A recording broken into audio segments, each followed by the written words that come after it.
Hello guys, bumisita nga pala tayo dito sa 1975 Old Fashioned Burgers dito sa Marikina. At ito nga pala ang itsura na kanilang pinto papasok. Pagila ko nga ng pinto dito mga para grabe, magugutom ka talaga. Tas ang ganda ng vibes dito, classic design and tahimik lang kahit medyo madami yung tao. And guys, isa sa mga nagustuhan ko talaga dito, yung picture frames na nakadikit sa pader. Napaka-classic talaga ng The Beatles. Tapos syempre, hindi matutuloy ang kainan kapag di kasama ang tropa. Kaya ano pa hinihintay natin guys? Tara, buksan na natin ang menu nila. Ito nga pala itsura ng menu nila guys. Napaka-classic din talaga. Nandito ang old-fashioned burgers, may mga choices ng sandwich.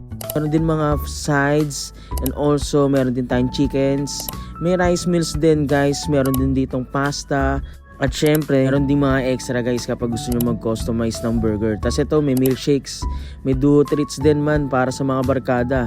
Ito rin pala yung order namin since apat kami, tig-dalawa. At ito guys, tropa feast pang 3 tao. 699 lang yan guys. Ito guys, meron din pang family feast. Ito, good for 4 persons naman yan. Ito yung pinili naming mga flavors para sa aming chicken poppers. Ito ang salted egg na flavor nila. Tapos ito yung garlic parmesan na flavor nila.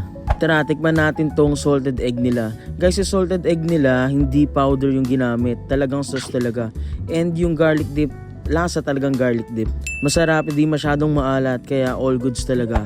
Ngayon, tara, try natin tikman itong garlic parmesan nila. Guys, itong garlic parmesan nila, hindi rin powder. And merong real na garlic on top. Kaya mas masarap kapag dinausaw sa garlic dip nila. Malalasahan mo talaga yung pagka-garlic na itong flavor na to. At ito na nga pala yung mga in-order namin guys. Meron ditong classic barbecue, may double classic, at saka itong Hawaiian burger nila. Akin nga pala itong Hawaiian. Yung Hawaiian, yung laman niya is ito. Merong bacon on top, tapos may cheese sauce, may pineapple, tapos may beef patty, merong tomato and lettuce. At saka yung nasa pinakailalim niya ay yung sauce din. O tara, subo tayo guys. Actually nakasubo na ako niyan, hindi ko lang na-open yung recording. Pero napakasarap talaga na itong burger na to.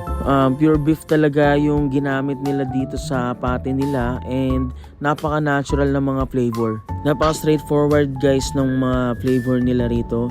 And yung cheese sauce, alam mong in-effortan kasi hindi siya yung powdered na cheese tapos pinakuluan lang. So guys, all in all, masabi ko na worth it din yung punta namin dito.